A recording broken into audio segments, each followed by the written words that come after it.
Bosen bikin super gaduh. Waktunya super. Mulainya jreng, yuk langsung on lagi. Super. Mulainya jreng, langsung on lagi.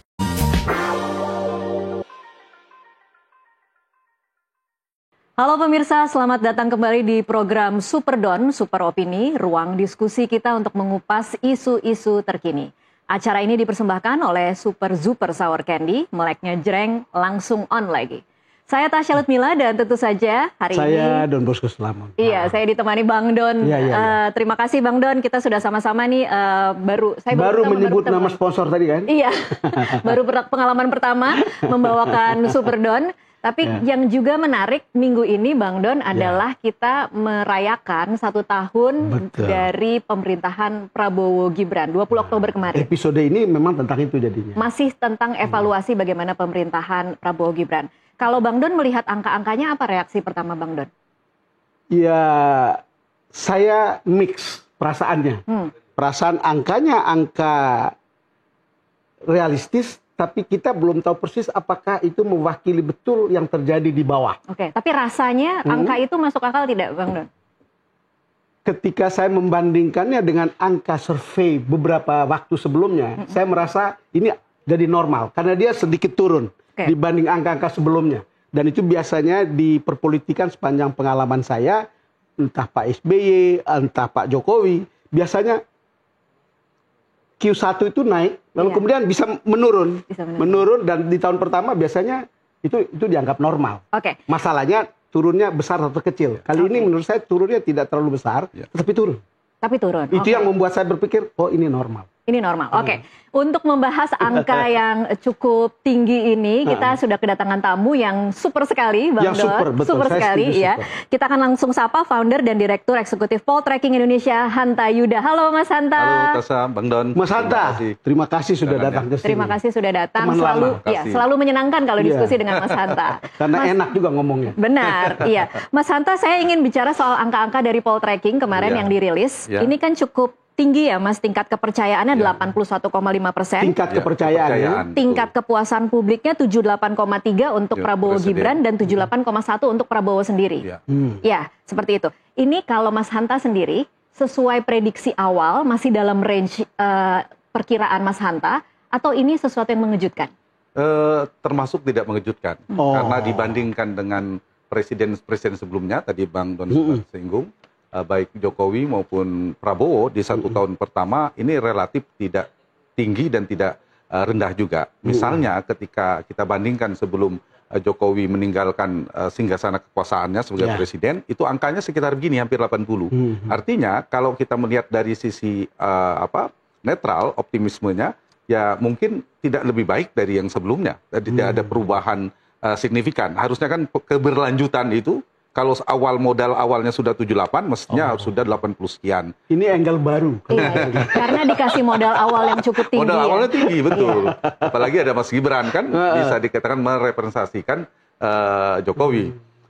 Tetapi dari angka itu juga bisa kita lihat kan relatif flat, stabil. Tidak bisa dikatakan turun. Di saat yang sama tentu di setiap periode, Bang Don, ada beberapa tantangan yang tentu berbeda. Nah, di data kami itu sebenarnya yang menarik itu kita bisa membedahnya bidang per bidang. Nah, memang yang paling tinggi selalu kepresidenan siapapun itu ditopang, dibantu oleh kepuasan di bidang pendidikan dan kesehatan. 79% ke pendidikan, kesehatannya 79%, pertahanan keamanan 79%. Nah, tapi ada yang menarik dibandingkan pemerintahan sebelumnya, meskipun masih di bawah 70%, tapi di bidang hukum dan pemberantasan korupsi relatif lebih baik. Lebih baik sekarang. 68, sekian persen. Dulu di bawahnya sampai mendekati angka 60 ke bawah. Nah, itu menjadi kabar baiknya. Mungkin ya kalau kita lihat ada beberapa dalam persepsi publik terobosan di kejaksaan, juga akumulasi dari KPK. Jadi dia rendah tetapi lebih baik. Lebih baik, betul. Masih di bawah 7%. Tapi kalau kita bicara standar harus angka psikologisnya 70% idealnya. Ditambah ada yang menurun, ada kabar sebaliknya yang biasanya angkanya mirip dengan pertahanan keamanan dan pendidikan kesehatan, yaitu stabilitas politik dan nasional. Oke. Itu mungkin ada efek demonstrasi kerusuhan di bulan Agustus yang lalu. Itu ada dampak. Nah, yang ini satu yang sama, tapi saya melihat tidak ada relatif tidak ada peningkatan ya, yaitu di bidang ekonomi, Bang Don. Dan itu yang menjadi catatan sangat menarik. Betul sekali. Hanya 57% tingkat kepuasannya jadi di bawah 60. Memang kalau didalami problem di bidang ekonomi inilah yang paling besar, terutama soal misalnya kemampuan untuk mengendalikan harga kebutuhan pokok, menyediakan lapangan pekerjaan baru, karena daya beli masyarakat dan sebagainya. Tapi secara umum ketika ditanyakan, karena gabungan sangat puas dan cukup puas, ada jawaban moderat, itu di angka 78,5%. Nah, saya mau masuk ke situ. Saya mau tanya itu juga, kamu tanya aja. Iya, tadi kita sudah diskusi. Saya diskusi dengan Bang Don. Ya. Menarik bagaimana survei dari Poltreking, Mas Hanta, itu memotret 81,5% itu tingkat kepercayaan, 78,3% itu tingkat kepuasan. Tapi kalau dilihat lebih detail lagi, ternyata di tingkat kepuasan itu cuma 68,6% yang mengatakan cukup puas. Sementara yang sangat puas itu hanya 9,7%. Nah, kalau kemudian kita membaca ini dari psikologi masyarakat Indonesia, misalnya Mas Hanta, kan kita tahu ya, mungkin masyarakat Indonesia kita tidak terlalu suka komplain, begini saja cukup. Kalau Anda melihatnya seperti tidak demanding gitulah. Iya, betul. Nah, coba, saya rasa publik perlu tahu bacaan itu, Tash. Iya, memang publik Indonesia itu biasanya jawabannya relatif moderat. Dia moderat, karena beda kalau misalnya tapi itu standar yang kita bikin secara metodologi, memungkinkan orang untuk memberi jawaban yang lebih strong, mantap, sangat puas, itu penting dilihat. Kalau melihat dari sisi misalnya elektabilitas, ini strong votersnya, di sini pendukung utamanya. Ini sangat puas, sekitar hampir 10%. Nah, ini memang pendukung. Bisa dikatakan gimana pun kondisinya dia stabil. Tapi jangan lupa angkanya besar di yang jawaban moderat 68% tadi. Nah, ini saya kira yang paling ideal itu sangat puasnya paling banyak. Nah, kalau kita melihat sini, maka bisa dibaca jawabannya itu tingkat kepuasannya pada level moderat.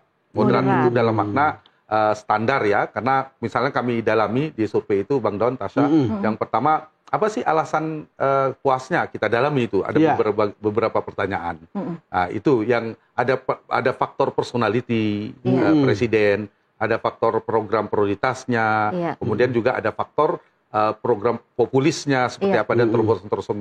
Itu yang kemudian Mas Hanta highlight sebagai 5 alasan tertinggi mengapa kinerja Prabowo diapresiasi. Ini mungkin biar publik yang menonton juga tahu. Jadi 22,9% itu karena berani. 13,4% bantuan sosial dianggap bermanfaat, 11,4% dianggap dekat dengan rakyat dan membela kepentingan rakyat kecil, 9,2% penegakan hukum, 8,5% MBG. Nah, angka-angka ini tuh sebenarnya Mas Hanta, persepsi publik terhadap Prabowo kah sendiri atau terhadap pemerintahannya? Pemerintahan secara umum, pemerintahan. Untuk Pak Prabowo-nya ada juga khusus mengapa puas dengan Prabowo, ada grafiknya. Secara pemerintahan juga ada grafisnya. Tetapi untuk pemerintahan secara umum, faktornya memang ada beberapa faktor. Ada faktor personality Pak Prabowo, karena dianggap pemimpinan yang tegas dan berani, tadi seperti yang saya sampaikan. Yang kedua, mungkin saya paparkan sedikit, dari sisi program populis yang menjadi program prioritas, MBG, bantuan subsidi, upah subsidi subsidi, kemudian PKH, program keluarga harapan, kemudian Kartu Indonesia Sehat, Kartu Indonesia Pintar, dan satu lagi ada tambahan, kepuasannya ditopang atau dibantu oleh dipersepsikan adanya pemberantasan korupsi yang lumayan. Ini dari sisi positif. Nah, gabungan dari itulah kalau kita kami dalami dalam data survei itu menyebabkan penyebab kita tanyakan kenapa puas itu alasannya. Tapi kita tanyain juga yang tidak puas. Kenapa? Meskipun angkanya tidak sampai 20%, tapi 19,9%. Tapi itu kan harus didengar, harus diperhatikan. Angkanya karena dianggap ekonomi belum stabil. Itu satu. Lagi-lagi faktor ekonomi. Yang kedua, bantuan sosial belum tepat sasaran. Ada tapi belum tepat sasaran. Itu keluar ketika yang tidak puas. Yang tidak puas juga mengatakan sebagian sama tadi puas karena korupsi, ini dianggap korupsi belum teratasi, masih banyak kasus korupsi. Nah, faktor ekonomi terutama ada soal harga kebutuhan pokok dan belum berhasil mengatasi pengangguran. Itu selalu jadi soal penting memang kalau soal ekonomi, ini soal perut orang. Perut orang ya. Betul Kalau sekali. ingin tahu lebih detail lagi Mas Hanta, siapa yang sangat puas dan siapa yang tidak puas, kalau kemudian kita bedah dari sisi mungkin tingkat pendidikan, kelas ekonomi, bisakah kemudian diketahui? Ada, kita melakukan cross tabulasi semua, kewilayahan ada. Kalau kita perhatikan mungkin saya mulai dari wilayah ya. Itu sama dengan basisnya Pak Prabowo. Yang menarik kita bandingkan Pak Jokowi. Kepuasan tingginya Pak Prabowo itu di basisnya kebalikan Pak Jokowi. Dulu Bang Don, saya ingat Pak Jokowi biasanya kepuasan tidak terlalu tinggi di Sumatera, di Jawa Barat, tapi tinggi di Jawa Timur dan Jawa Tengah. Nah, untuk Pak Prabowo di Sumatera itu tinggi sekali, 83,2%. Jawa Timur bagus 85%, Jawa Barat 78%. Nah, yang kalau di bawah, Jawa Barat masuk di akal. Masuk di akal, memang basis beliau kan, basisnya Pak Prabowo. Yang menarik ini kebalikan Pak Jokowi. Dulu Pak Jokowi di Indonesia Timur seperti Maluku, Papua kan tinggi, 80% bahkan lebih, pasti tahu itu. Nah, ini hanya 63%. Ini inline dengan angka pemilih berarti. Kenapa bisa begitu ya? Nah, itu kita lihat memang basisnya. Mungkin saya melihat dari faktor Pak Jokowi memang kerap faktor Pak Jokowi bahwa dia sering sekali ke Indonesia Timur, Papua, Labuan Bajo dan seterusnya, dan memang Pak Prabowo banyak belum yang sempat dibuat. mungkin. Belum. Ya. Misalnya Pak Prabowo belum ke Labuan Bajo.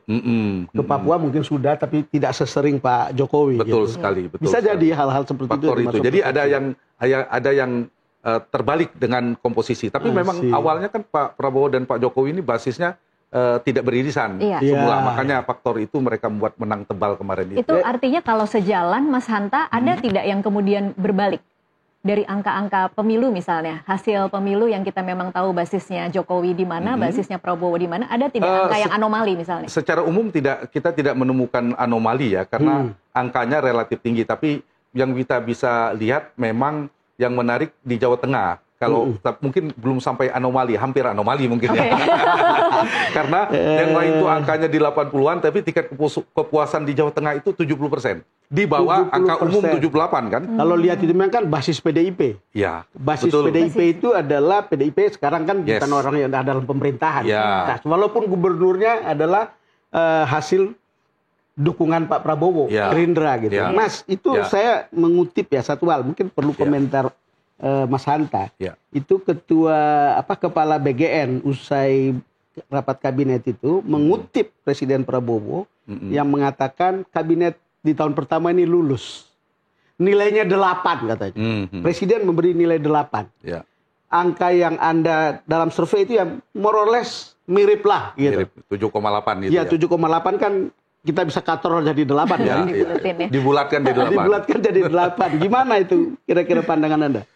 Ya, kalau secara umum bisa jadi iya. Karena akumulasi kan ibarat kita melihat angka akhir, tapi kalau lihat rapor itu tetap ada merahnya. Bidang ekonominya merah. Bidang merah, tapi kalau pendidikan, kesehatan itu biru. Tapi kalau secara umum rata akhirnya ya bisa dikatakan biru. 7,8 kalau nilainya 0 sampai 10. Soal kalau kita lihat ya ada benarnya ketika Pak Prabowo menyampaikan di dalam rapat kabinet itu inflasi kita terkendali. Pertumbuhan kita 5%, tapi intinya ada beberapa pasar modal kita itu naik gitu. Kalau lihat indikator-indikator seperti itu kan masuk di akal bahwa ini oke gitu. Cuman kan ini bukan ekonomi yang paling bawah gitu. Lalu kemudian yang menarik, saya nggak tahu ini bicara soal survei tetangga, Helios. Berani sekali mengatakan bahwa rapor itu 3 dari 10. Dari angka 1 sampai 10 itu 3. Saya minta komentar Anda gitu. Apa masalah metodologis kah atau metodologi apa? jelas beda ya saya lihat. Mungkin teman-teman di sana melihat evaluasi berdasarkan beberapa public opinion leaders. Mungkin ada toko media dan sebagainya. Opinion leader. Nah, sementara kami mengukur sepenuhnya adalah publik seperti survei elektabilitas. Jadi populasinya ada seluruh pemilih atau rakyat Indonesia 17 tahun ke atas atau sudah menikah yang sudah punya hak pilih paling tidak. Nah, itu yang kita sampling. Sampelnya itu identik dengan populasi, lalu kita tanya pendapat. Bisa jadi beda. Saya yakin kelas menengah ke atas mungkin akan beda.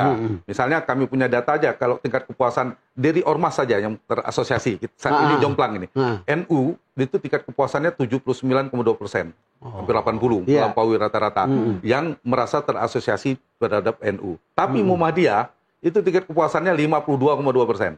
Jauh sekali kan, yang tidak Berapa, puas Muhammadiyah? 52,2%.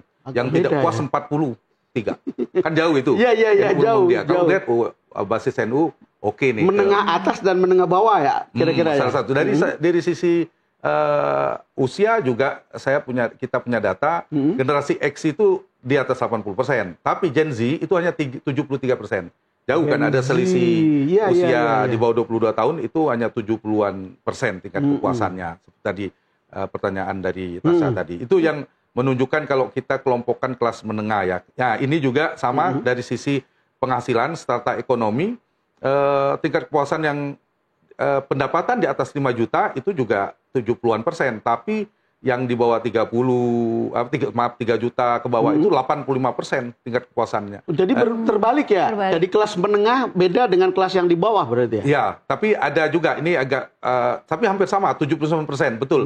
Jadi semakin ke atas, benar bisa Semakin tidak dibaca, ya bisa Gitu, dikatakan demikian. seperti itu bisa kan ya sederhana. Semakin tidak Oke, puas. baik Ya. kita Sebelumnya potong satu lagi. Ini kan cerita orang bicara, oh berarti masih ada euforia dan bulan madu. Ya, benar. Honeymoon kan antara Tapi ini publik habis ini dengan udah habis, nggak ada Itu tahun kira-kira tahun apa, madu, Mas? tidak ada. Iya, pembahasan makin seru nih, tapi kita harus break dulu sambil menikmati permen Super Super Sour Candy, meleknya jreng langsung on lagi. Pemirsa tetaplah bersama kami akan kembali usai jeda.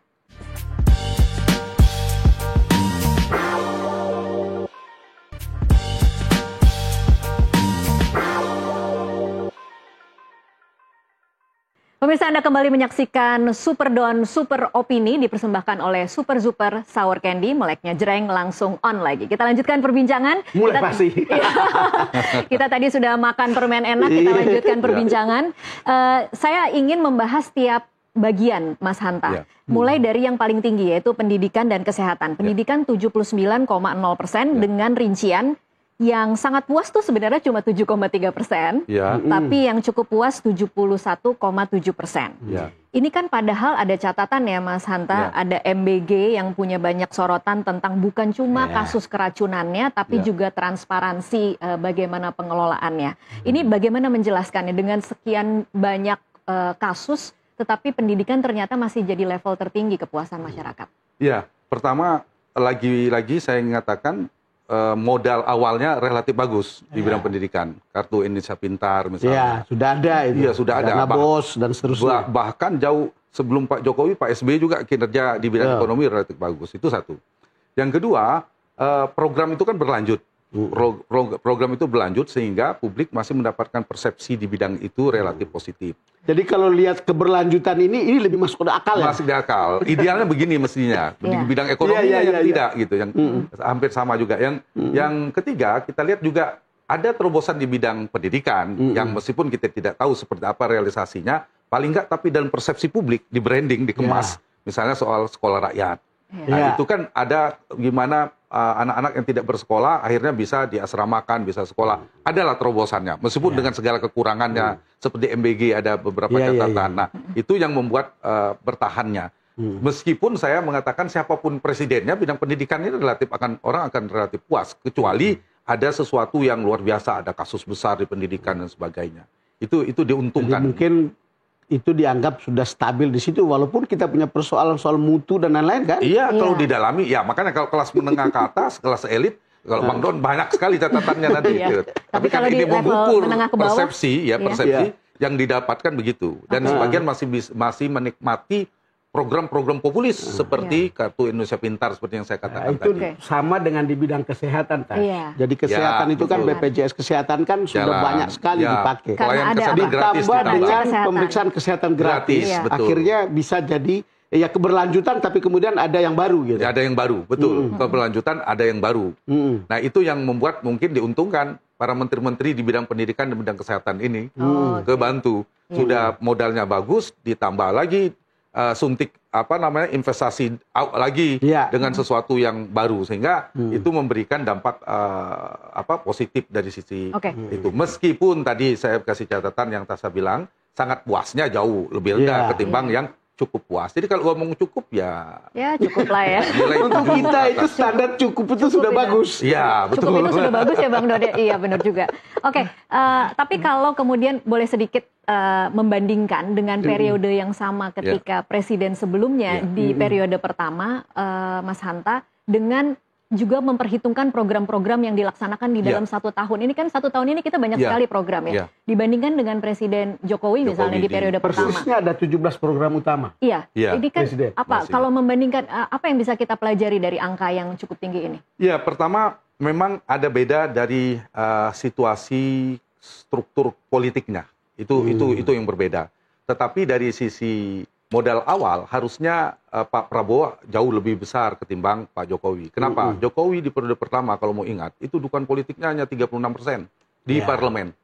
Jadi ada energi politik untuk melakukan konsolidasi di bidang politik cukup banyak. Itu pekerjaan ekstra juga. Ekstra betul. Sementara Pak Prabowo bukan cukup, kebanyakan. Ini udah boleh. Sampai kita bingung mengatakan mana partai yang di luar pemerintahan. Dan Pak Prabowo masih mengajak lagi yang lain-lain masuk. Sudah habis yang di luar, tapi tidak ada lagi. PDIP tidak di dalam, tapi bilang juga tidak di luar. Iya. Nah, PKS sudah di dalam. Nasdem juga begitu. Sehingga harusnya dengan modal ini, tingkat kepuasannya harusnya kita lihat harus lebih. Kenapa? Secara politik, Pak Prabowo melakukan energi politiknya tidak terkuras seperti ketika Pak SBY dan Pak Jokowi di awal. Sama Pak SBY di awal juga belum cukup. Golkar masih di luar seingat saya waktu itu. Bahkan mungkin tidak ada energi politik sama sekali ya untuk pemerintahan Prabowo. Tidak ada. Hampir ya. Tidak ada. Bisa semua, fokus pada program itu begitu. yang kita khawatirkan. Saya termasuk mengkhawatirkan tidak ada check and balances. Ya, betul. Untuk pengimbang di luar kekuasaan hampir tidak ada yang kita khawatirkan. Sehingga di ekonomi bisa fokus penuhnya. Konsolidasi politik sudah selesai. Kita lihat bagaimana koalisinya sangat tambun, lalu dibikinlah semacam bangunan struktur kabinet yang juga gemuk sekali, itu untuk ditukarkan seterusnya kan sudah selesai kemarin. Nah, sementara sekarang fokus pada urusan ekonomi, urusan kinerja. Jadi kalau bicara pengangkatan menteri ya, basis teknokratik, publik dan politik, urusan politiknya selesai. Nggak ada PR tentang perimbangan kekuasaan. Publik relatif mendukung meskipun dengan segala isu dan segala macamnya. Nah, pendekatannya harusnya teknokratik. Pendekatan kinerja yang sebenarnya harus dilakukan. Nah, karena itu kalau dibandingkan dengan sebelumnya, kita harus melihat situasi politiknya. Maka Pak Prabowo mestinya bisa di atas 80%. Artinya pidato-pidato yang populis mungkin tidak perlu terlalu banyak lagi ya. Karena ini soal kinerja. Kalau ekonomi bagus, mestinya sudah dengan sendirinya akan menyelesaikan begitu banyak hal kan? Betul sekali. Dan itu kita rekam juga soal reshuffle. Kita tanya, kita audit apakah setuju. Banyak yang setuju, sebagian besar setuju. Dan setuju dengan 4 reshuffle kemarin ya? Setuju. Banyak sekali loh dalam 1 tahun 4 kali. Ini kayak gaya pelatih bola. Nyicil, jadi ganti pemain masuk gitu. Beda. Kan memang Pak Prabowo ketika pidato di sidang paripurna kabinet, saya itu kalau dalam sepak bola, saya itu manajernya. Oke. Ada kemudian pemain yang jadi pemain utama dulu, lalu ada yang masih disimpan tunggu dulu, dan seterusnya. Itu menarik juga analogi Presiden Prabowo tentang itu. Langsung begitu ya? Iya, dan faktanya kira-kira begitu. Dia lihat, ya udah ganti, masuk. Sampai kemudian ada beberapa kali kan? Kalau sebelumnya kan langsung ya banyak. Berapa waktu yang jauh. Ini polanya agak beda. Iya, polanya mungkin sesuai kebutuhan permainan kali. Kalau dalam bola, sepak dan bola. menganggap reshuffle tidak terlalu sakral terhadap itu. Ya biasa aja lah. Tidak sakral. Biasa aja. Biasa kan nunggu Rabu. Hari Rabu, tanggal Rabu apa gitu kan. Nah, yang Pak SBY nunggu apa misalnya. Nah, kalau ini kapan mau diganti? Ya memang itu betul, instrumen presiden, hak prerogatif kapan mau ganti. Secara konstitusional. Dari berbagai survei itu, Mas, ada data kah? Misalnya begini, ada menteri yang bagus sekali, ada yang di tengah-tengah, ada yang di bawah levelnya.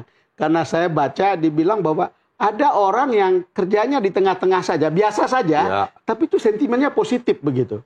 Ada apa sebetulnya? Iya, sebelum ke sana tadi saya lihat data ada kalau ada reshuffle lagi setuju nggak? Itu setuju. Basisnya apa? Publik itu grafiknya tinggi sekali. Alasan kenapa reshuffle karena dianggap kurang memuaskan kinerjanya. Jadi soal kinerja basisnya. Soal kinerja. Nah, masuk ke situ tadi persis yang disampaikan ditanyakan oleh Bang Don. Memang pilihan begini, ada 3 kelompok. Ada yang sentimen positif. Itu mungkin paling puncak top. Kemudian ada yang sentimen negatif. Nah, yang ketiga biasa ini relatif aman ini. Iya, aman kenapa dia aman? Aman karena dia tidak ada sentimen negatifnya, tidak ada bikin sesuatu yang blunder, tidak ada sesuatu yang bombastis, tidak ada yang negatif, sehingga dia anggap adem-adem saja. Tidak bisa dikatakan seperti diskusi di teman-teman saya bilang, kalau mau aman nggak usah kerja aja. Harusnya saya kira nggak begitu ya. Kalau itu pembandingnya, saya hampir harus menyebut nama ini. Ada yang sangat negatif ya, nama-nama. Kalau itu pembandingnya benar menurut Bang Don. Tapi kalau dibandingkan seperti dia harus bertarung dengan nama, kalau di data kami ada Menteri Agama, ada Mas AHY, Menko, itu mereka tidak bisa yang diam-diam jauh di bawah mereka. Oh iya, tapi itu common sense kita tahu ada yang diam tapi kerja. Iya betul. Kan gitu. Terlepas dengan yang kerja, yang dilihat publik itu kan di data kami yang saya sebutkan nama yang positif dulu ini. Kemudian ada Menteri Agama, ada Erick Thohir, ada Purbaya, itu kelihatan kan di media Purbaya.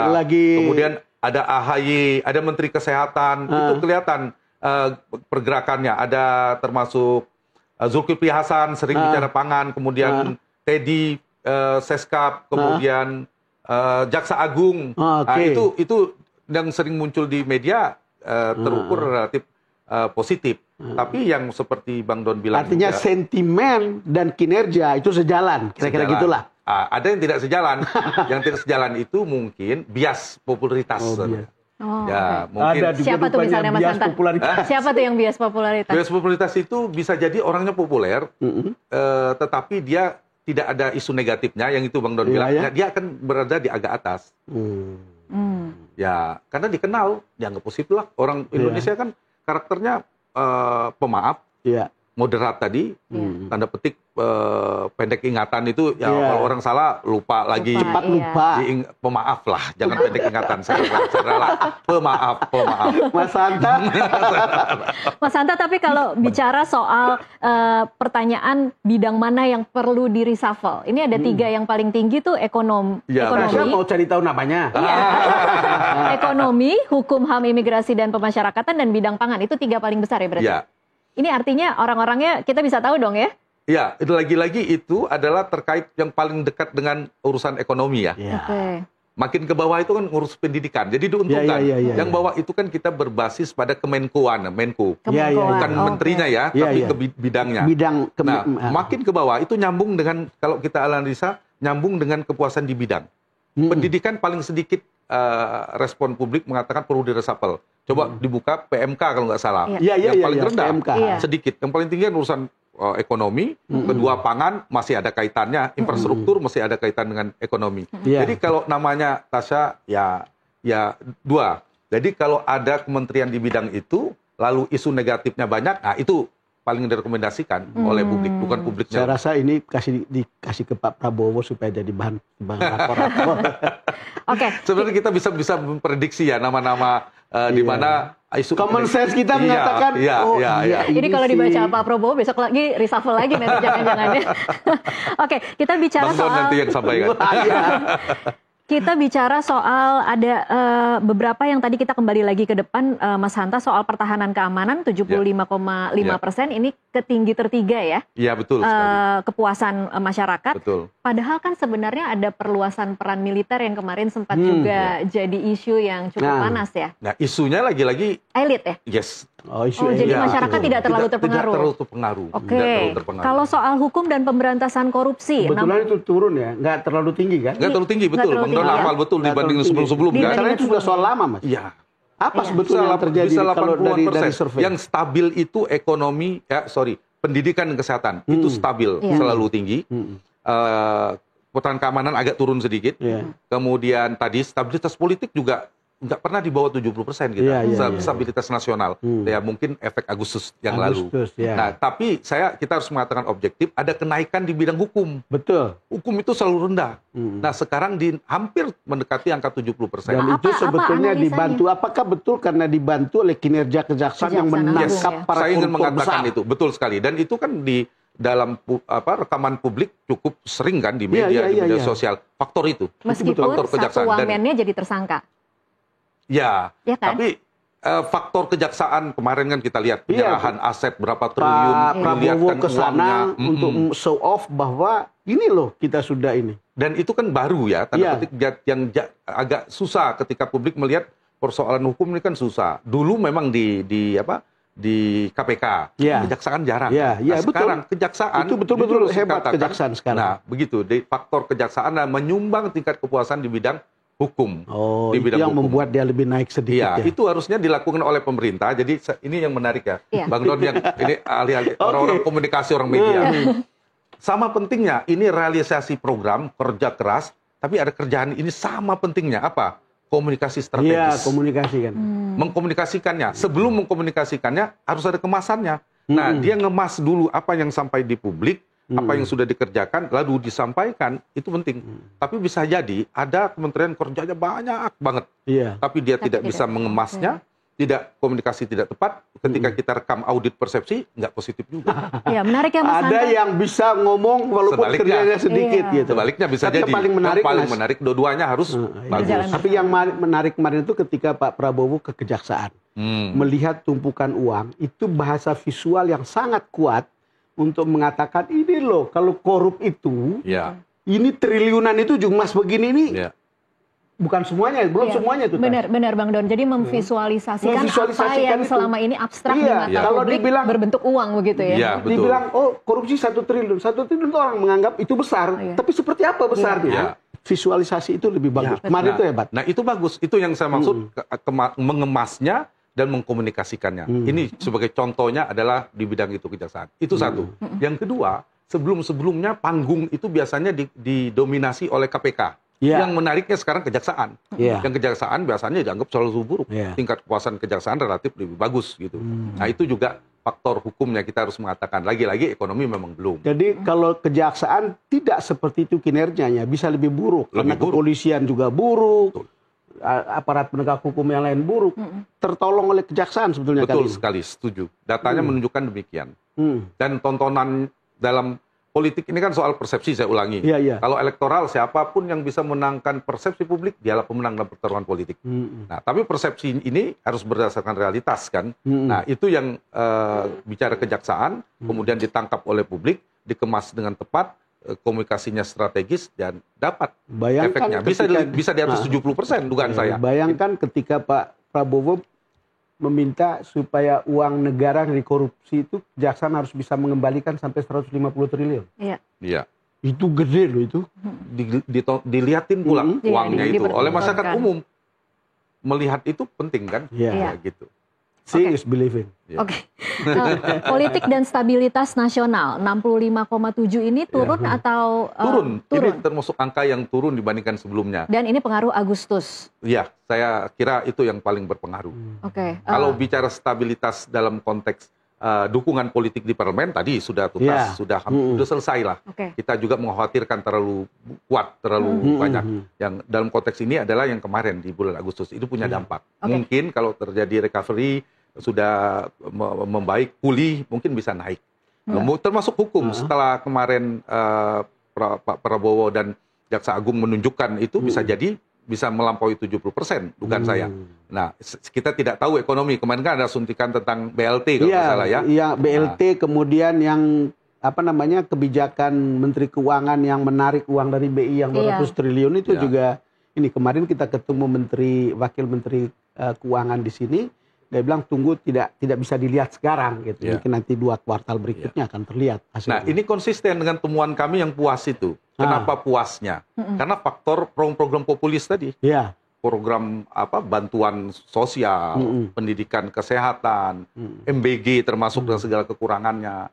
Kemudian faktor hukum pemberantasan korupsi yang kita bahas. 3 tertingginya itu membuat mereka puas, dan satu lagi faktor personality si presidennya. Presiden dianggap kepemimpinannya tegas dan berani. Kalau kinerja yang paling menonjol dari Pak Prabowo itu kan kinerja diplomatik hubungan internasionalnya sangat kuat. Pidato di PBB, kemudian hadir di Kairo tentang gencatan senjata di Gaza dan seterusnya. Ini hal-hal yang sebelumnya mungkin tidak, misalnya Pak Jokowi bukan orang yang agresif untuk yang begitu itu. Betul. Di tangan Pak Prabowo itu menjadi sesuatu. gimana di survei? Itu positif kita tanyakan publik. Tapi lagi-lagi saya melihat itu memberikan sumbangan, tapi tidak sekuat yang program populis untuk menyentuh masyarakat menengah ke bawah. Tapi untuk bahwa kepemimpinan yang tegas yang untuk memperkuat soal kompetensi kapasitas presiden dia menyumbang. Nah, faktor itu. Nah, meskipun kita dalami tingkat pengetahuan publik misalnya tentang pidato itu tidak banyak. Tapi ketika ditanya bagus atau tidak, penilaiannya bagus, tinggi. Tapi ya lagi-lagi tadi kalau Bang Don urusan perut itu sangat menentukan dari bagian sektor-sektor populis yang jauh lebih menentukan. Tapi bahwa Pak Prabowo lebih unggul dari sisi diplomasi internasional itu ya tidak bisa terbantahkan tentunya dibandingkan sebelumnya. Oke, iya pembahasan makin seru nih, tapi kita harus break dulu. Pemirsa tetaplah bersama Super Don Super Opini yang dipersembahkan oleh Super Zuper Sour Candy meleknya jreng langsung on lagi. Tetaplah bersama kami.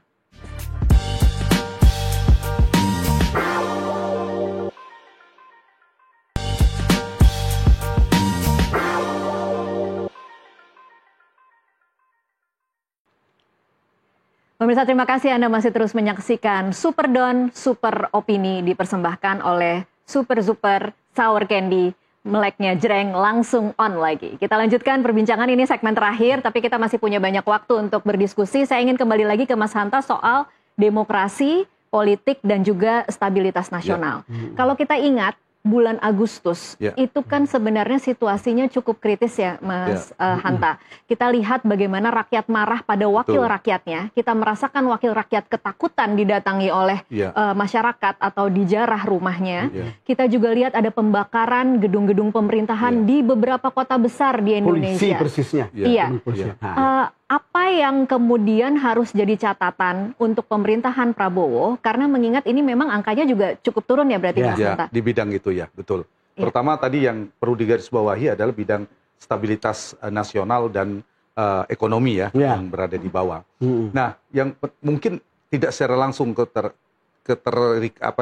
relevansi dan korelasinya, yaitu di mana saluran-saluran aspirasi publik itu harusnya kan tersalurkan semuanya. Nah, itu yang diharapkan publik bahwa parlemen, anggota DPR, partai politik itu kan menyuarakan. Saya tarik dulu, mungkin tidak secara langsung. Nah, sementara hari ini dalam demokrasi kita, sistem kita berdemokrasi, itu kan semuanya terakumulasi. Kita pengen demokrasi presidensialisme kita itu kan efektif. Efektif itu antara eksekutif legislatifnya berimbang.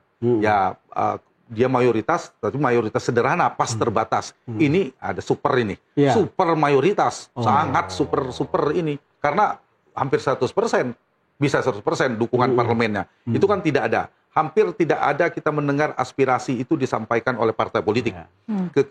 Keluhan dari publik, dari masyarakat. Tidak ada saluran-saluran itu tidak muncul. Jadi seperti api dalam sekam. Artinya Mas Hanta, berarti dengan kondisi seperti ini, seharusnya salah satu parpol mengambil peran itu? Iya, itu terlalu sedikit salah satu parpol. Tapi kita berharap kan PDI Perjuangan itu betul-betul mengambil peran itu. Dan saya yakin akan panen nanti di pemilu mendatang. Itu tidak ada. Atau PKS atau Partai Nasdem. Nah, tiga ini misalnya berada di luar pemerintahan, karena kalah di Pilpres, harusnya di luar. Itu lain ceritanya. Karena publik mendapatkan tontonan, banyak yang mengeluarkan unek-uneknya itu dan seterusnya. Nah, ada dua hal, Mas. Demokrasi itu tetap keluar, tetapi sekarang kan lewat media sosial. Orang masuk ke situ, tapi itu kan susah membedakan antara voice dan noise. Dan kita berharap sebetulnya lewat partai politik. Seharusnya. Atau lewat DPR. Tetapi itu kan tidak kelihatan sekarang ini. Maka ketidakpuasan Agustus menyasar ke mereka, itu sangat bisa diterima atau masuk di akal. Mungkin yang perlu disadari, itu ada idiom Latin, Mas. Dum tacen, kelaman. Jadi selama mereka itu diam, itu berarti mereka berteriak. Rakyat itu begitu. Jadi dan diam, itu bisa meledak. Gitu. Iya, diam itu adalah suara teriakan yang paling keras. Nah, kembali lagi soal bagaimana membuka peluang untuk oposisi bersuara atau jangan kemudian disatukan semuanya gitu, Mas. Iya, saya berharap check and balance satu jalan. Termasuk yang menghimbau dengan sangat kepada Presiden Prabowo melepas partai itu. melepas. Yang saya tangkap kan Pak Prabowo pengen semuanya, apapun istilahnya, entah demokrasi terpimpin atau gotong royong atau apapun, semua berada di dalam. Meskipun malu-malu mengatakan sebagian partai tidak ada istilah oposisi dan presidensil, tapi realitasnya kan kita multi partai, butuh penyeimbang. Sehingga dari sisi Pak Prabowo itu harus rela melepaskan 1, 2 atau 3 partai tidak diajak bergabung dalam pemerintahan. Mas Hanta, tapi analisanya apa ya? Ini kan memang tidak semua ada di dalam. Ada kan yang seolah-olah sepertinya tidak di dalam, tapi juga tidak mengkritisi. Apa yang mereka tunggu? Mengapa mereka diam? Nah, itu juga dari sisi partai, kekecewaan publik kan muncul di sana. Tapi kan dalam politik itu Tasya begini, yang ditukarkan tidak melulu kursi. Jadi tidak melulu kursi. Ini jadi menarik. ada dukungan politik itu biasanya dibarter dengan 3 hal. Satu, kekuasaan. Kekuasaan itu bisa kursi menteri, wakil menteri, kepala badan dan sebagainya. Kedua ada kepentingan ekonomi politik alias bisnis. Tidak harus itu kan. Yang ketiga, legal protection. Urusan hukum untuk diamankan seterusnya. Nah, saya tidak tahu, mungkin ada kesepakatan negosiasi di level-level ini. Nah, partai sebagian juga mungkin tersandera, kita tidak tahu. Nah, itu yang menyebabkan sulitnya demokrasi kita berjalan sebagaimana kita harapkan, bahwa ini kita mau melihatnya di perspektif mana dulu. Kalau dari perspektif demokrasi, posisi ini kabar buruk. Bagi yang sedang berkuasa, kabar super baik. Karena semuanya berada di dalam pemerintahan, dia bisa fokus ekonomi mengurus. Tapi bahaya dan jangka panjang. Buat demokrasi kita tidak sehat, karena tadi aspirasinya tersumbat. Nah, kalau tidak hati-hati, kita menghimbau kepada Pak Prabowo, ini berbahaya dalam konteks kita tidak tahu tahun kedua, harus di-manage dengan baik. Betul, sebetulnya. perlu diberikan ruang-ruang itu. Ditambah kita tahu di dalam dinamika internal itu sebenarnya ada kan, saya membagikannya yang sering kita bilang cinta segitiga itu, kekuatan politik sekarang. Awalnya kan begitu, kekuatan Prabowo, kekuatan Megawati dan Jokowi. Nah, di level yang lain ada SBY dan Surya Paloh. Nah, ini dinamika ini, dugaan saya, analisis ini Bang Don, Tasya, akan menguat nanti mendekati pemilu. Nanti akan keluar, orang akan menunggu, mungkin ada urusan ekonomi politik dulu, sekarang ini dan sebagainya. Tetapi nanti 2 tahun menjelang pemilu, pertumbukan antar faksi kekuatan politik ini akan ketemu, nanti akan kelihatan. Tapi nanti di ujung-ujung mendekati ujung-ujung. Nah, itu kalau tidak di-manage dengan baik, satu sisi ada dinamika ini, sisi yang lain ada dinamika di publik, ini agak berbahaya. Karena sehingga energi presiden berhadapan dengan berbagai macam keinginan politik. Yang kita khawatir itu partai politik yang ada di DPR itu tidak tahu persis apa yang terjadi di bawah begitu. Padahal fungsi dia kan itu, mengartikulasi, mengagregasi kepentingan publik. Nah, tercerabutlah itu yang menyebabkan aspirasinya tidak ke partai politik, ke media sosial, ke badan dan seterusnya. Itu yang terjadi. Dan kalau sudah di situ noise-nya besar. Oke, Mas Hanta, kalau melihatnya misalnya keadaan tetap seperti ini dengan tanpa ada partai yang mengambil peran sebagai oposisi sampai ke 5 tahun ke depan, kemudian channel-channel yang tadi Mas Hanta bilang tidak tersalurkan, artinya kemarahan itu akan meledak-meledak saja dari sisi publik. Anda melihatnya selama ini bagaimana respon Prabowo? Karena kan 1 tahun ini ada banyak sekali ya letupan-letupan itu, dan Pak Prabowo cukup responsif terhadap letupan-letupan itu. Apakah itu bisa dilanjutkan sampai 5 tahun? Jadi tidak perlu ada parpol yang menjadi channel, tapi publik saja yang kemudian bereaksi dan Pak Prabowo akan menanggapi. Iya, kita nanyain juga apakah pemerintah dianggap kurang serius merespon demonstrasi kemarin, salah satunya. Ada ketidakpuasan di dalam data kami menyelesaikan itu. Nah, lagi-lagi kalau konteksnya dalam perspektif Pak Prabowo yang sedang berkuasa, pasti ini dia menguntungkan dalam jangka pendek. Jangka pendek. Kenapa? Bisa fokus secara ekonomi, fokus pembangunan. Tapi jangka panjangnya, lagi-lagi saya tekankan, ini agak berbahaya. Agak berbahaya dalam konteks saluran itu. Nah, saya melihat Pak Prabowo 2 hal catatan saya. 1, obatnya itu, penangkalnya. 1, program populisnya dimaksimalkan, kita lihat. Karena masyarakat menengah ke bawah kan tidak terlalu bermasalah dalam perspektif ini. Yang menjadi riuh itu kan yang menengah kelas menengah ke atas. Itu yang dilakukan oleh Pak Prabowo. Bagaimana membuat situasi relatif stabil. Memberikan program-program populis kepada masyarakat dan seterusnya. Itu yang saya kira menjadi andalan. Jadi meskipun panas dan gaduh di tengah, tapi itu tidak akan terlalu membuat pergolakan ya berarti Mas Hanta? Kenapa kita perlu menanyakan ini, Tas? Problemnya itu kan kita coming out of nowhere. Ya. Yang di Nepal itu loh. Iya. Kejadiannya itu seperti yang- itu. contoh meledak. yang jelas, Itu Bagaimana itu ledakan sesuatu besar. meledak dan pemicunya itu karena seluruh Disumbat saluran semuanya. Disumbat. sosial media digital itu ditutup. Iya. Iya. Kan itu kan hal-hal seperti ini mestinya bisa dihandle oleh partai politik gitu. Iya, iya. Ya kan Ya, itu betul hal sekali. itu. Itu ibarat kita ilustrasi sederhana saja, air pipanya hanya satu tersumbat atau pembuluh darah kita aja pecah kan langsung gitu. pecah. Tapi kalau ada saluran-saluran itu terus Atau keluar jangan-jangan terus. Mas Hanta memang didesain seperti ini supaya kemudian ketika ada ketidakpuasan, Pak Prabowo yang bisa acting like a hero dan menyelamatkan rakyatnya. Iya, kalau terkendali bisa jadi karena Kalau arahnya terkendali. Kalau terkendali, kalau takarannya tepat karena misalnya arahnya kan kemarin ke legislatif kan ke Iya. partai Iya. politik. Iya. Sehingga betul kata Tasya. Tapi kalau ternyata bisa kemana-mana, bisa sebaliknya.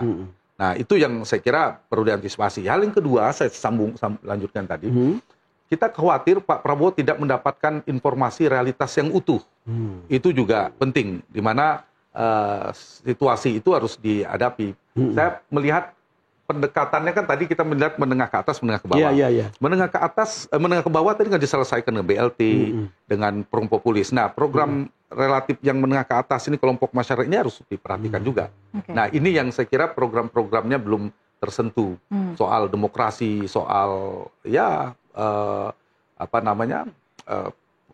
penyeimbang kekuasaan dan persoalan stabilitas nasional dalam konteks elit itu juga perlu Ya, diperhatikan. ketika Mas Hanta bicara minta perhatian Presiden Prabowo tentang demokrasi ini, Ya. itu menjadi menarik. Dan bagi saya adalah orang yang sangat yakin Pak Prabowo dewasa ini adalah yang sudah diuji dalam proses demokrasi yang bertahun-tahun beberapa kali kalah, Iya. lalu kemudian beberapa kali dibully, tapi dia Iya. tetap oke gitu. Iya. Artinya sebetulnya tidak ada alasan untuk membuat partai itu disatukan. Biarkan saja orang Iya. berteriak atau bersuara di luar sana. Toh itu bagian dari demokrasi sebetulnya, Mas. Iya, setuju. Harusnya begitu. Tidak perlu khawatir. Kita lihat Iya, fenomena itu betul. Poinnya itu. fenomena di era Pak SBY, di Pak Jokowi. Itu kekhawatiran terserimpung dengan manuver partai politik. Iya. Nggak kejadian. Kejadian. Iya. Nggak, mau angket segala macam nggak ada. Nggak ada. Tapi paling tidak tersalurkan ke kita lihat Iya. dulu di era Pak SBY ada koalisi kebangsaan, Bang Iya, Doni, kan? betul. Golkar dan PD Perjuangan menyatu. Iya. Itu kan publik agak diam, ya udahlah mereka aja lah yang Iya. menyalurkan gini. Ini tidak ada, dianggap itu kan Iya. persekongkolan akhirnya. Nah, kemudian di era Pak Jokowi juga begitu di awal-awal ya. Iya. Nah, sehingga tersalurkan. Jadi demokrasi itu efektif itu sama-sama relatif bisa menyeimbangkan. Iya. Yang kalau terlalu kuat legislatifnya seperti era Gus Dur, polanya konfrontatif. Iya. Nggak bisa kerja, sebentar diserang. Tapi kalau eksekutif yang kuat itu cenderung kolutif. Jadi efektif, kalau terkuat eksekutif kolutif, di sini konfrontatif. Yang ideal itu kan efektif. Nah, Iya. kita menghindari jangan sampai cenderung kolutif dalam makna politik. Nah, kalau itu yang terjadi, sekarang masih terbelah, Agustus masih di arahnya legislatif. Iya. Kan kita tidak tahu ke depannya seperti apa dan seterusnya. Nah, itu yang saya kira Pak Prabowo membuka keran-keran sumbatan-sumbatan aspirasi publik baik di level menengah bawah Iya. maupun para menengah ke atas, opinion leaders dan seterusnya. Gitu. Oke. Tapi kalau mendengar penjelasan ini ya tadi, menurut saya cukup menarik juga bagaimana melihat Pak Prabowo itu bisa memisahkan diri ya, sehingga kemudian persepsi itu tidak negatif ke dia, tetapi kemudian mungkin masyarakat cukup tahu. Menarik. Bahkan ke Jokowi sekarang Iya. ketimbang ke Pak Iya. Prabowo, ke mantan, baru ini yang terjadi. Iya. Ini baru terjadi ya, belum pernah kita mengalami seperti ini. Tapi nggak enak juga kalau Pak Prabowo jadi mantan, jangan sampai. Jangan Iya, sampai, jangan iya. sampai. Betul, Betul, betul. setuju saya itu. Betul. Oke, kita sudah membahas bagaimana tingkat kepuasan dari kacamata masyarakat awam, Mas Hanta. Ya. Sekarang pertanyaan saya adalah, bagaimana sebenarnya rapot pemerintahan Prabowo Gibran 1 tahun di kacamata Mas Hanta yang direktur poltreking? Boleh dikasih catatan-catatan yang lebih, ini kan berarti kan bukan masyarakat awam ya, Ya, masyarakat ya. kelas menengah, berpendidikan. Mas Hanta pendapatnya sendiri apa evaluasinya? Saya terutama tadi ya, saya mengulang, terutama saya fokus di bidang politik. Yang paling saya khawatirkan adalah soal politik dulu. Oke. Soal politik. Mungkin bukan menyampingkan urusan ekonomi ya. Ya. Pertama urusan politik. Tadi soal perlunya memberikan ruang kita berdemokrasi. Demokrasi kita presidensialisme yang bercorak multipartai. Beroperasi dengan multipartai.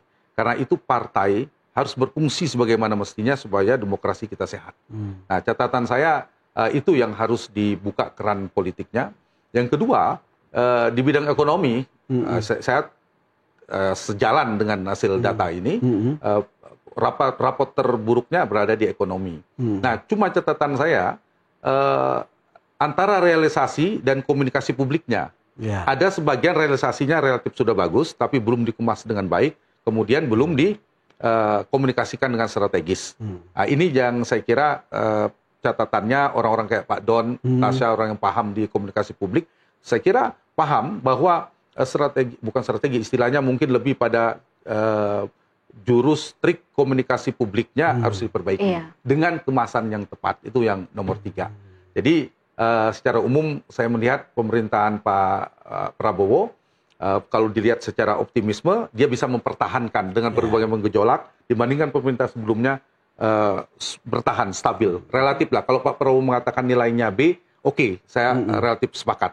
Tetapi di sisi yang lain, dengan modal politik ini, mestinya jauh di atas ini. Apalagi kemarin kampanyenya keberlanjutan. Kalau keberlanjutan harusnya melampaui yang sebelumnya.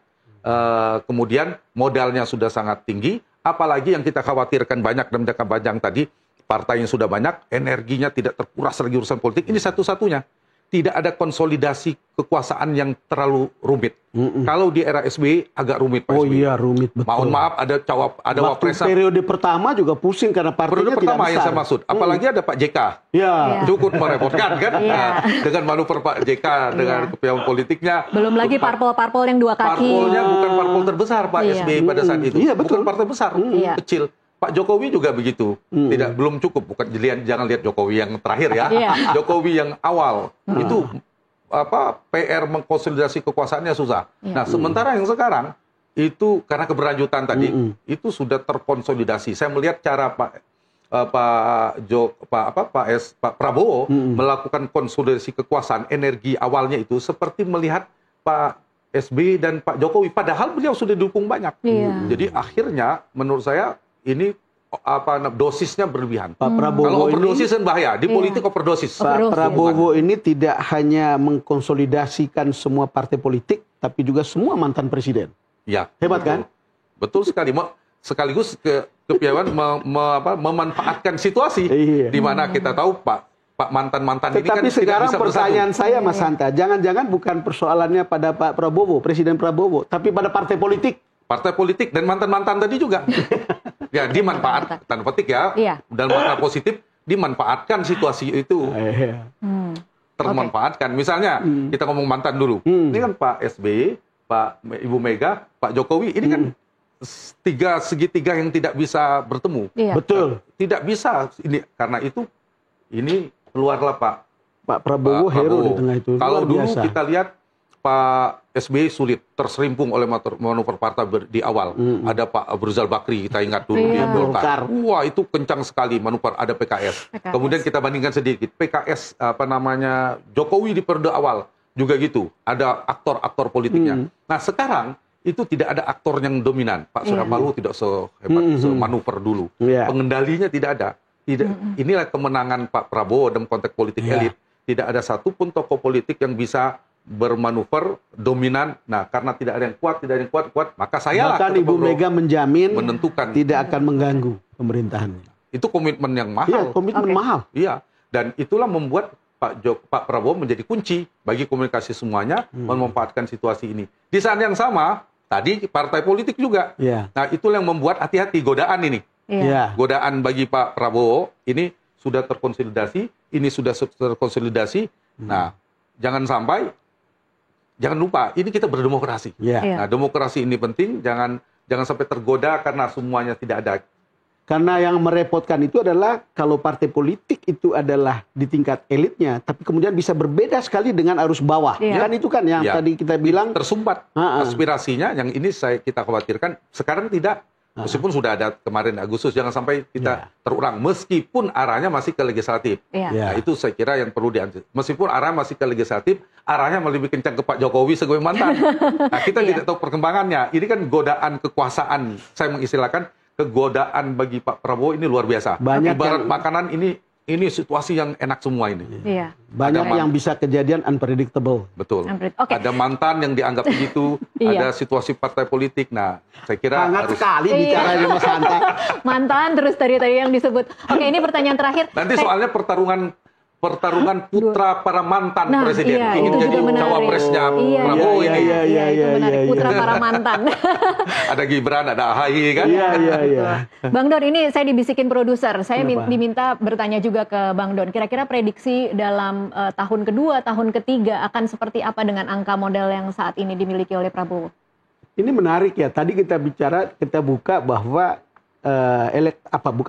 kepuasan publik di masa tahun pertama Pak SBY maupun Pak Jokowi itu tidak sebesar Ya, Pak Prabowo. betul. Tapi menarik ketika Mas Hanta mengatakan ini kan keberlanjutan. Ya. Dan saya rasa sesuai dengan pidato di rapat paripurnanya Pak Prabowo, ini kan masih banyak, dia sebagai manajer sepak bola, masih banyak menteri atau kabinet yang belum main. Ya. Gitu. Nanti akan ada pada waktunya, ya siapa yang jadi pemain, siapa yang mulai agak istirahat sedikit, dan seterusnya. Poin saya adalah, saya termasuk yang optimis tentang paling tidak stay di tempat ini gitu. Ya. Walaupun tentu orang berharap harus lebih baik, tetapi kondisi yang paling penting itu kan selalu ekonomi. Iya. Ya. Dan sekarang menjadi menarik ketika ada Menteri Keuangan yang baru, yang dari berbagai statementnya membuka harapan. Iya. Ya. Walaupun itu belum menjadi nyata. Ya. Sudah jadi Walaupun- netizen darling sekarang. Iya. Itu dia. Iya. Jadi kita berharap Denny Mulyadi mulai Semua itu- tergusur ini. kita berharap semua itu akan menjadi kenyataan yang membuat hidup kita lebih baik. Masyarakat. Iya. Hidup masyarakat itu lebih baik. Oke, Dan Mas- Pak Prabowo pasti tahu itu. Oke, Mas Hanta, mungkin prediksi di tahun-tahun ke depan akan seperti apa? Ya, saya melihat peluangnya, saya sepakat dengan Bang Don. Saya termasuk yang optimis dengan situasi ini, karena ekonomi mungkin bisa lebih baik, karena didukung oleh stabilitas politik yang juga relatif lebih baik. Penegakan hukum juga positif. Lagi-lagi saya menggarisbawahi, dengan situasi ini tetap jangan lupa, jangan terlena, jangan tergoda dengan situasi ini, tetap buka ruang kekuasaan. Demokrasi harus dikontrol, karena tidak baik, tidak sehat kalau demokrasi ada terlalu kuat di satu pusat kekuasaan, sehingga legislatif harus diberdayakan. Saya kira ruang-ruang aspirasi yang tersumbat harus dibuka. Itu catatan saya. Itu Yang lainnya catatan saya penting. relatif optimis. Oke, baik. Terima kasih Mas Hanta Sama-sama. untuk waktunya bersama kami. Terima kasih. di Mas Hanta, terima Superdon. kasih ya. Terima kasih, Bang Don. Sering-sering kesini ya. Asya. Insya Allah. Hangat sekali. Iya, sampai ketemu di program berikutnya. Pemirsa, demikianlah Superdon Super Opini yang dipersembahkan oleh Super Super Sour Candy. Meleknya jreng, langsung on. Saya Tasya Lutmila undur diri. Dan saya Don Bosco Slamet. Terima kasih atas perhatian Anda. Sampai jumpa.